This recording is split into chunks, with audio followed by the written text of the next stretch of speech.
completamente en inglés.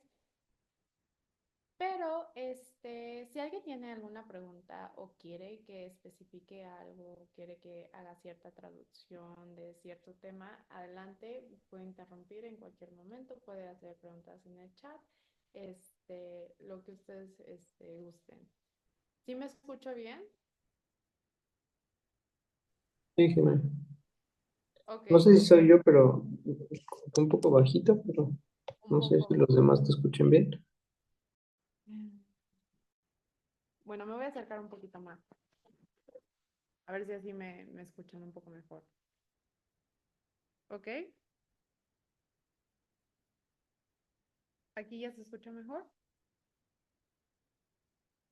Sí, ya te escuchas ¿O se mejor. escucha mejor? Ok. Bueno, es importante porque sí, como les decía, esto va a ser completamente en inglés, entonces, vamos a, o sea, vamos a tener que prestar totalmente atención a cada punto, ¿vale? Entonces, bueno, para la plática de hoy vamos a ver Clinical History and Patient Examination. Ah, okay, regarding clinical history and patient examination, this presentation will be specifically aimed to outline the key components of neurological clinical history and taking patient examination. We're not going to talk about general clinical history. Maybe you already know some clinical history that's uh, according to medical school, but not really like in a neurological context. And specifically in English, there are certain connotations we need to considerate to read a clinical history or to make a clinical history. Okay, so history. The source of history, it's going to start first with name. This is so important. And also age, hospital number, occupation, including past occupations with dates, domicile, present and past, date of admission, examination in case of outpatients. Outpatients, it's like the kind of patients that are going to be like out of the hospital. They are not getting in, they're getting out of the hospital, to which all subsequent dates are related. And marital status, referring like a spouse or husband or something like that, or next of kin. And this is like the main components of the history and like the introduction history that's going to have the patient in its clinical history. Um, Hold on just a second. I think I'm going to turn on my video. Okay. Okay. So now next to all this kind of data that's like the main data of the clinical history, we're going to have like the chief complaint. The chief complaint or present complaint, it's like the patient is going to come to us and he's going to have a complaint. Complaint in Spanish, it's going to be like, es como el estado clínico, o sea, como el padecimiento actual. Vendría siendo el padecimiento actual, ¿ok? Entonces, chief complaint, padecimiento actual, or present complaint, podría presentarse de ambas maneras, chief complaint or present complaint. And it should be given briefly in patient's own words, okay, as far as possible. For example, chest pain. Patient's own words. We're going to ask our patient, like, okay, what kind of issue are you having? Like, what are you feeling? Please describe me like your like what are you feeling, what are your symptoms. And it's important also to consider the duration in hours, days, months, or years, not since Monday, or like I have this I don't know, I've been coughing since Monday. No, like please tell me like how many days have you been with this complaint. Okay, why? Because it is important in every single clinical history, but in common neurologic complaints include confusion, dizziness, weakness, shaking, numbness, blurred vision, and spells. Each of these, of these terms Se escucha muy bajito. Permítame tantito. O sea, es que creo que si me pongo audífonos es peor. Pero lo que voy a hacer es que me voy a conectar de mi celular y que eso sea mi micrófono, ¿vale?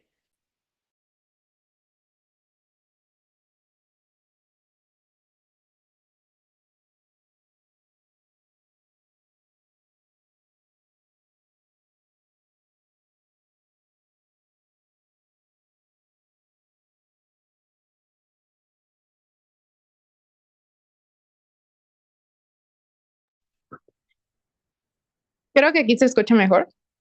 Sí, se escucha mejor. Sí, mucho mejor. Sí, sí, Perfecto. suena mejor. Bueno, aquí voy a tener mi micrófono, como mi micrófono mi celular y pues voy a manejar todo por aquí. Okay, so common neurologic complaints include confusion, dizziness, weakness, shaking, numbness, blurred vision, spells. No se preocupen si no entendemos muchos de estos síntomas ahora mismo, porque más adelante les voy a explicar cada uno de estos síntomas en el área de exploración neurológica y exploración física.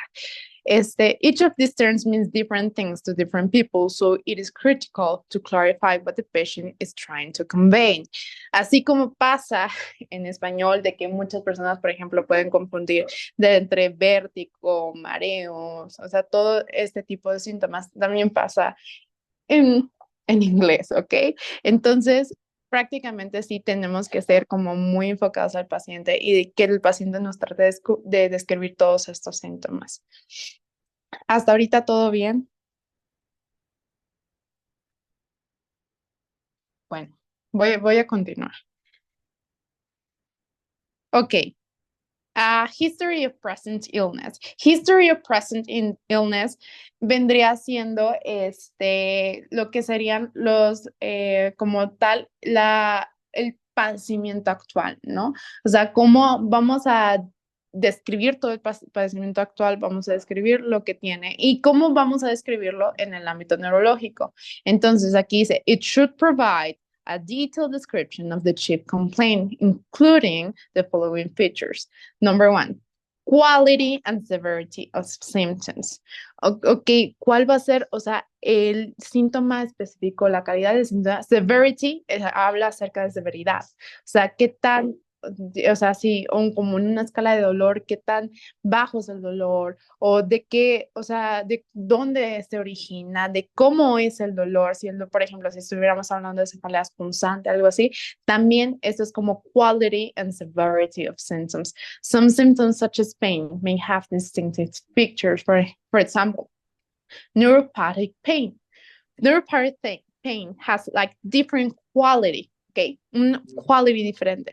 ¿Por qué? Porque dice, which results from the direct injury to nerves. That's neuropathic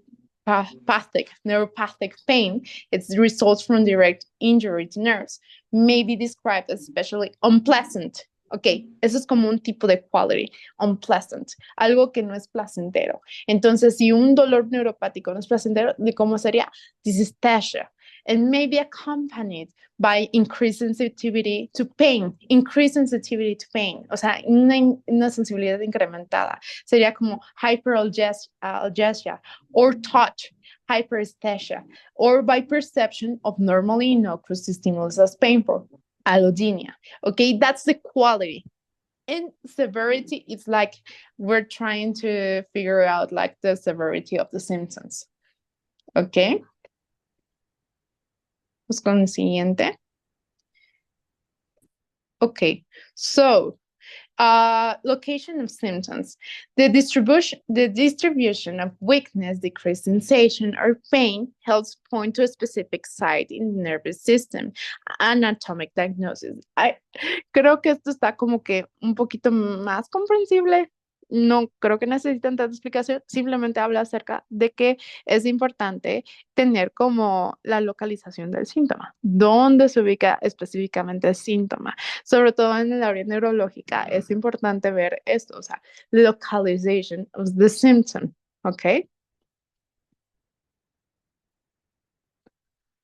Okay, time course. Time course, it is important to determine when the problem began. como ya había dicho, a ver, inició, pero específicamente cuando inició. It began months ago, it began like hours ago, days ago, or years ago. ¿Y cómo? ¿Cómo inició? How it began. Abruptly or insidiously. ¿Qué significa abruptly? Abruptamente, súbitamente, súbitamente, or insidiously, o sea, fue de inicio insidioso, o sea, vino incrementado, abruptly or insidiously, o sea, esa es como la diferencia de cómo inició el síntoma. If its subsequent course has been characterized by improvement, worsening, or exacerbation and remission. Improvement, mejora. Worsening, empeora. Exacerbation, que lo exacerba. And remission, o ya remitió, o sea, ya no tiene ese síntoma. Ahora, aquí, por ejemplo, tenemos como escalas que describen, por ejemplo, la duración, así como que duración, time, vendría siendo time is severity in different neurological like disorders. For example, in stroke, it's like something that's like the majority of time or most of the time or all the time, the strokes, like the severity is abruptly, like it begins like abruptly, and then through time the severity and it like decreases. Okay, but this is like through time. Okay, now Alzheimer's disease or brain tumors, they actually like you couldn't even recognize them when they're like beginning. So it is like something more like insidiously. It's like decreasing, like it's increasing over time. Like the patient condition is like worsening over time. It's like something more like chronical. Now, multiple sclerosis, like over time, it could be variable, and also like migraine and epilepsy. It's like something that it is abruptly, but it's also like variable. Like sometimes we have this migraine or epileptic seizures, and sometimes we don't. But when they are presented, they are like really abrupt.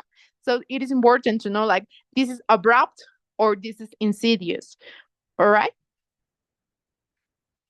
Now, precipitating, exacerbating, or alleviating factors.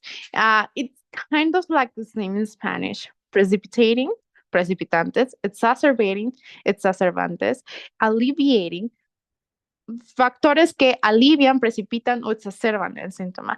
Factors that precipitate or worsen the symptoms, and which they can avoid, or factors that prevent symptoms or provide relief. Now, associated symptoms. Associated symptoms, why they are also important in the history of present illness, is because sometimes in some neurological disorders, we have that some symptoms, we can get to a diagnosis or our differential diagnosis through going to these associated symptoms. Maybe we have a patient with fever, but fever could mean like many things, right? But for example, if we have a patient that has fever and has like this intense or severe headache, it can suggest meningitis. So we kind of like get to it, to associated symptoms to the neurological disorder we're looking like to diagnose in these cases, right? Now, for example, if you have like neck pain or leg weakness, suggests cervical myelopathy, or like that it's a spinal cord disorder. Okay. Now, after going through like the chief complaint and the history of the present illness, we're going to go through past medical history. Past medical history, and we will take it like antecedentes personales. Antecedentes personales, past medical history. Now, past medical history in neurological, like in a neurological clinical history, it's going to have illnesses. We're going to look to if the patient has like some persistent illnesses that can predispose to neurologic disease. And these include, for example, hypertension, diabetes, heart disease, cancer, or autoimmune disorders. For example, if you have like a patient with hypertension, diabetes, or heart disease, these are like risk factors for stroke. So we're looking to these kind of factors that could probably add up to the present patient status, right? Now, operations. Open heart surgery may be complicated by stroke or a confusional state. Entrapment neuropathy, disorders of a peripheral nerve due to local pressure affecting the upper or lower extremity may occur perioperatively. So this kind of operation surgeries, all of this data, it's going to be useful for our diagnosis or at the time when we're going to make our summary and we're going to take we're going to take a decision over the management of our patient. Now, obstructive history, it's also really important for female patients. Why? Because in pregnancy, and pregnancy can affect many neurological conditions such as epilepsy, migraines, and entrapment neuropathies like carpal tunnel syndrome. Entrapment neuropathies is like this kind of neuropathies that we have, like, for example, this carpal tunnel syndrome. It's kind of like the same in Spanish, right? Traumatic neuropathies may also occur due to pressure from the fetal head or obstructive forces during delivery. And also, it's really important in eclampsia. If you remember, eclampsia is like a life-threatening syndrome, and it can develop during pregnancy as a complication of preeclampsia. But the main issue from eclampsia are like these kind of like convulsive seizures. So it is important to note that in a neurological clinical history, the obstetric history, it's going to be like something we should consider in female patients. Now, medications. Adverse neurological effects, including confusional states or coma, headache, ataxia, neuromuscular disorders, neuropathy, and seizures. Many medications can produce this kind of symptoms. So we have to consider headache, ataxia, neuromuscular disorders, neuropathy, and seizures in like a wide variety of medications. Okay. Now, immunizations. Vaccinations. Immunizations like this kind of vaccination vacunas can prevent many serious neurological diseases, but may rarely cause autoimmune complications such as encephalitis, myelitis, or neuritis. So immunization is this like the inmunizaciones, apartados vacunas. Tobacco, alcohol, and other recreational drug use. Recreational drug use vendría siendo como este abuso de sustancias ilícitas. Tobacco, cigarro, alcohol. Now, tobacco cancers can spread to the nervous systems or cause paraneoplastic syndromes. And we know that tobacco is like a main risk factor of lung cancer. Now, alcohol abuse, seizures, it can produce seizures, nerve damage, and nutritional disorders affecting the nervous system. Intravenous drug use is linked to HIV, brain clots, heart valve infections, and blood vessel inflammation. And various illicit drugs can cause seizures, confusion, or coma. We know that drugs, the main effect they have is in the nervous system. So it is important to ask the patient of the use of these recreational drugs, okay? Now, diet. It is important to know what kind of deficiencies we have in our diet. or maybe some excess in the intake or of some kind of vitamins probably, or some kind of macromolecules that may be affecting our health, our patient's health, right? Now the deficiency is like something's like really low deficiencia. It's like something that's kind of obvious, right? Kind of obvious to guess. Now, vitamin B1 timing, it's like a present issue for Wernicke-Korsakoff syndrome and polyneuropathy in alcoholics. Vitamin B3, niacin, it's like the main cause of pellagra. And pellagra is a disorder that is characterized by dementia. And vitamin B12, cobalamin, it combines systems disease, the degenerations of corticospinal tracts and posterior columns in the spinal cord, and dementia. Vitamin E, tocopherol, is a spine. It could cause like spinal cord degeneration. Now, if we're talking about like an excess intake or so of some vitamins, intake. We have like intake means like when you take something intake. Okay, we can say that you have like a excess intake when you're taking too much of something, like eating too much of something. So that's intake. And it says intake, for example, of vitamin A, it's like hypervitaminosis or vitamin A. It could cause like intracranial hypertension or a pseudotumor cerebri with headache, visual deficits, and seizures. Vitamins B6, pyridoxine, polyneuropathy.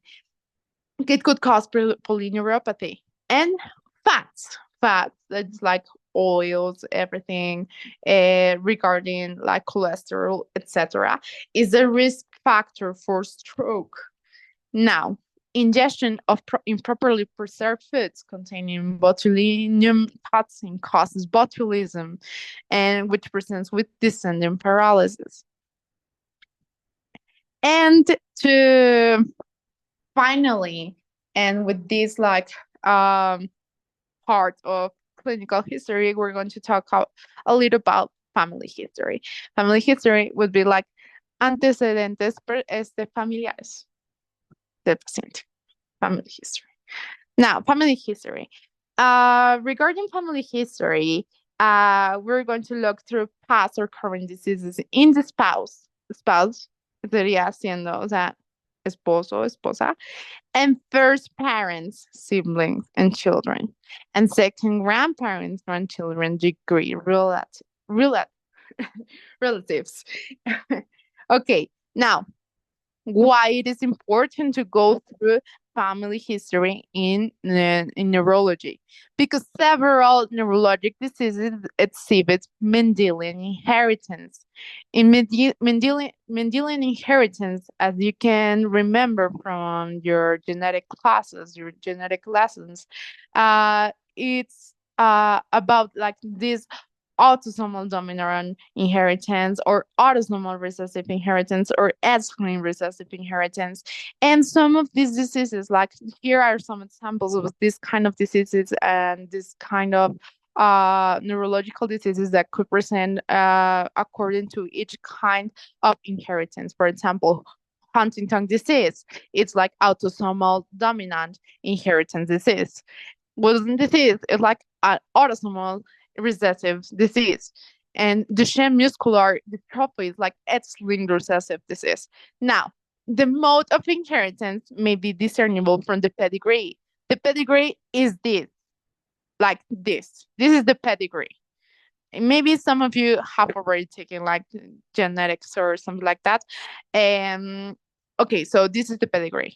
That's the name in English, pedigree. All right. So through the pedigree, we can like review if the first parents or the second grandparents, grandchildren, degree relatives present like this kind of diseases, and if like our patient has probably like the the chance to have the disease, or if their patient has this disease, maybe it could explain why the patient has our disease, because maybe like his parents or maybe some relatives have the same disease of the patient. So that's going to be like kind of like the use of the pedigree. Okay. Now, regarding social history, it's important to know patient's education and occupation. Cognitive, why? Because this is going to kind of give us like an idea of the cognitive performance, and if this is like appropriate to the patient's background. Okay. And sexual history in neurology is like is risk for sexually transmitted diseases that affect the nervous system, such as syphilis or HIV disease. Also, like travel history can document exposure to infections endemic to particular geographic areas. This is could be useful, for example, in meningitis. Maybe our patient was exposed to some endemic areas from some endemic bacteria or viruses that could produce like some kind of meningitis. Permítame un ratito. Ok. Perdón por eso. Es que recibí una llamada.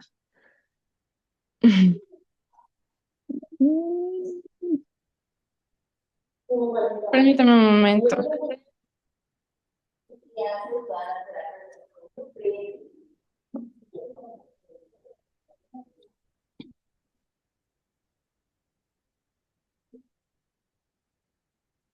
History is a really big function.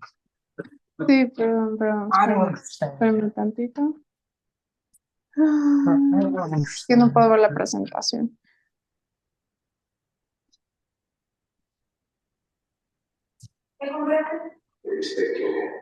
Nada. ¿Qué tienes? Ok. Sigamos. Creo que alguien tiene prendido su micrófono. ¿Alguien tiene prendido su micrófono? Ok. Ya no. Bueno, sigamos. Perdonen por la interrupción. Okay. Now we're going to talk about review of systems. Es como sería ahora sí como que la exploración por aparatos y sistemas.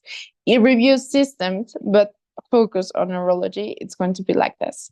Now, if we are going to talk about like a general perspective of systems, like weight loss may suggest an underlying neoplasm and fever indicate an infection.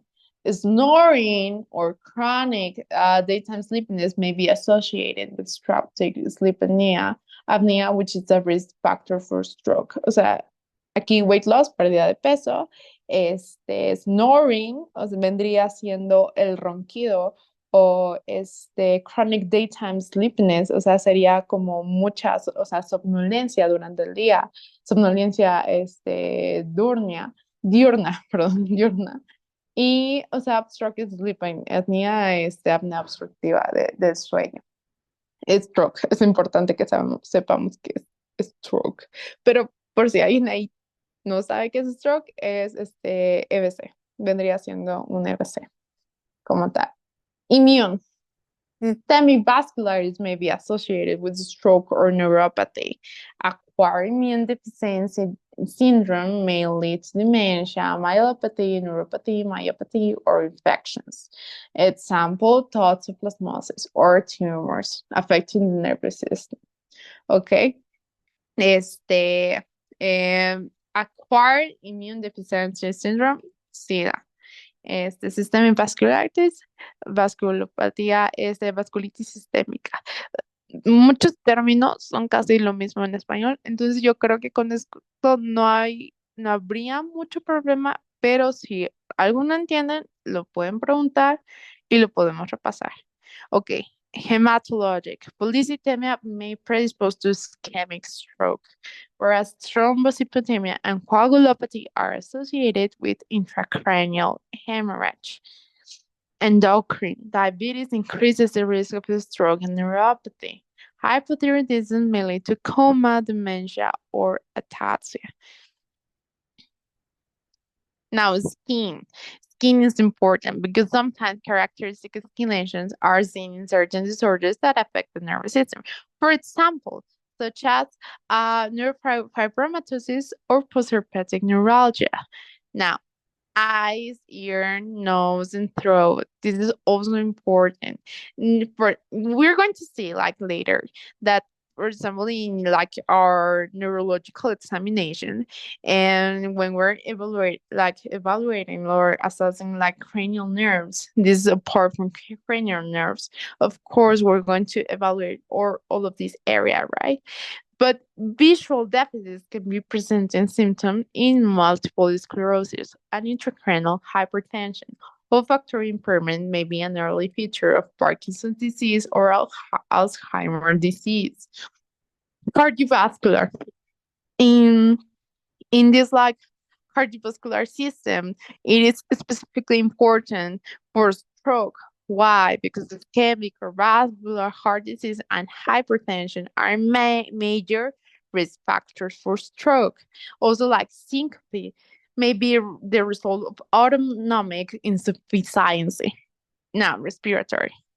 In the respiratory system, we have like myasthenia gravis and Guillain-Barré. Syndrome can cause acute respiratory failure.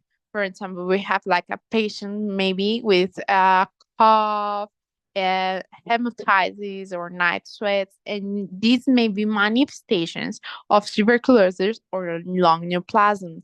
And these neoplasms can easily disseminate to the nervous system. Maybe all of these like cancers, because sometimes nervous system tumors are sometimes secondary to like another primary tumor of another system, and this is like the case of these lung neoplasms. All right, neoplasm is kind of the same as in Spanish. Now, regarding gastrointestinal, we may have hematemesis, jaundice. Jaundice is like this yellow coloring. That is going to be jaundice, like yellow coloring. Like in Spanish, you may have like the idea of what I'm talking about when it's like regarding jaundice. And diarrhea suggests hepatic encephalopathy as the cause of a confusional state. Constipation may be an early symptom also of Parkinson's disease. Now, urinary retention, incontinence, and impotence may be manifestations of peripheral neuropathy, myelopathy, or autonomic failure associated with certain movement disorders, for example, in multisystem atrophy. Now, musculoskeletal. Musculoskeletal, it's also really important because we have like many neurological disorders that could manifest like in our musculoskeletal system.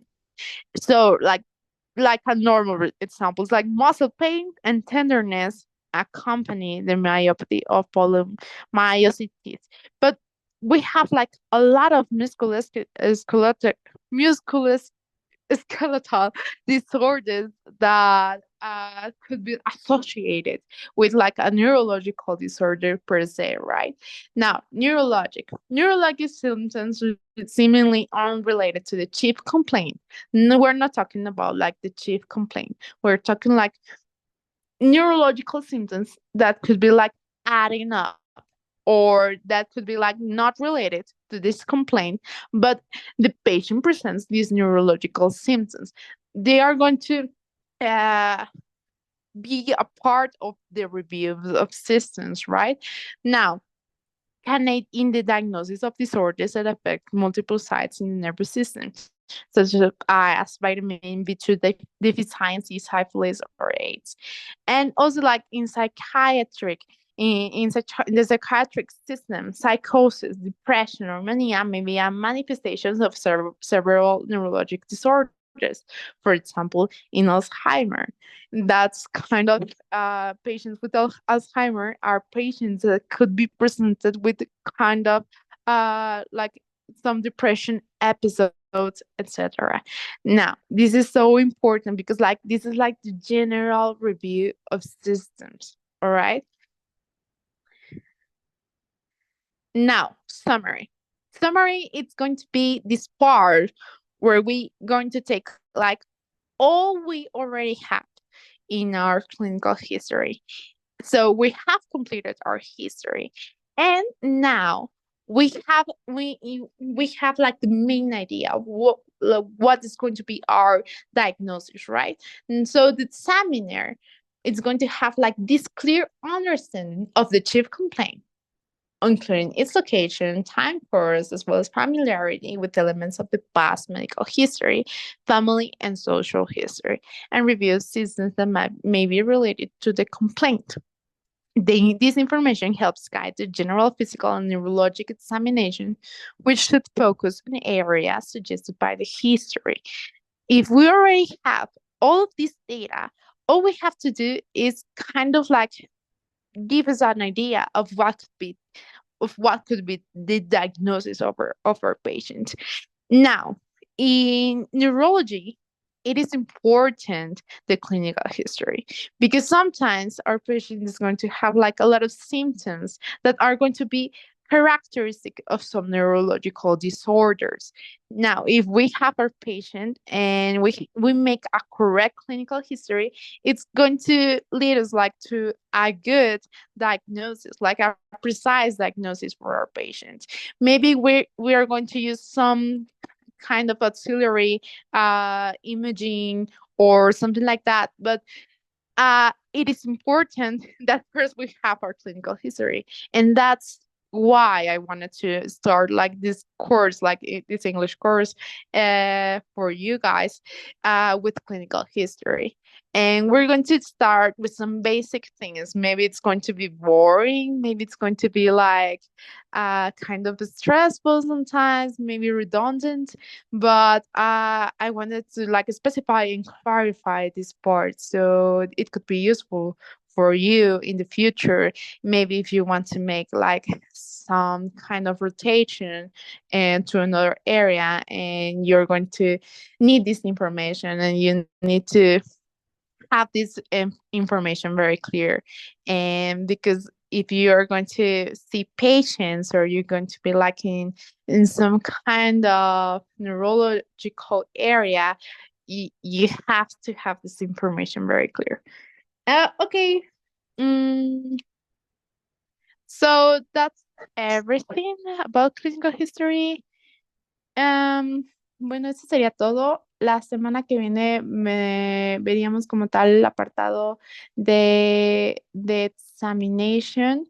No sé si alguien tenga alguna pregunta. Lo que sí me gustaría saber es ¿qué les pareció? No sé si les gusta así el formato que estoy manejando, de dar toda la sesión tal vez en inglés, especificando ciertas cosas en español, o quieren que me detenga más en traducir ciertas cosas. Tal vez ahorita en Clinical History esté como que mucho más sencillo para algunas personas porque es algo básico, y hay muchas cosas que son muy similares, pero me gustaría escucharlos, saber qué opinan, cómo les gustaría que tal vez mejorara esta dinámica, y si alguien tiene alguna pregunta, adelante. Está abierto el chat, está abierto los micrófonos, pueden alzar la mano, etcétera. Igual trato de hacer como mi mejor pronunciación para que puedan escuchar como la pronunciación de estos tal vez síntomas, de estas cosas, para que esto también los pueda ayudar, como ustedes también practicar como esta pronunciación de términos médicos en el área médica. Entonces, si alguien quiere comentar algo o quiere hacer una sugerencia, lo que sea, adelante. Estoy aquí. Cualquier duda que hayan tenido, cualquier cosa que quieran repetir, tal vez una palabra que no hayan entendido, o tal vez algo, o sea, quiero hacer estas sesiones para que sean útiles para todos ustedes, o sea, para que ustedes lo puedan aprovechar. ¿ok? Para mí es importante que ustedes se puedan llevar algo de esto y que pues sea de provecho, o sea, y que le puedan entender, sobre todo. Si no estamos entendiendo una parte, pues, como ya les dije, podríamos, me puedo regresar, lo puedo especificar un poquito más y perdonen por mis dificultades, mil dificultades técnicas. Voy a tratar de ya no tener tantas dificultades, pero ya vi unos comentarios, qué bueno que les está gustando, qué bueno que les está gustando esta dinámica y ya saben, cualquier sugerencia también la acepto. ¿Ok?